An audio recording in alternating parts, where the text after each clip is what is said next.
ব্রাজিলিয়ানদের আনন্দ উল্লাস। আজ বৃহস্পতিবার ঠিক সকাল 6টা বেজে 13 মিনিট।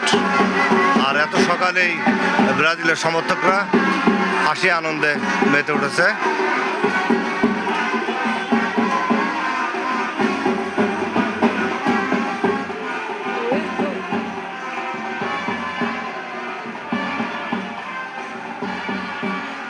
লোডশেডিং কিংবা ঘরের বাইরের তীব্র গরমে ওয়ালটন রিচার্জেবল ফ্যান থাকলে থাকবে শুধু বাতাস আর বাতাস।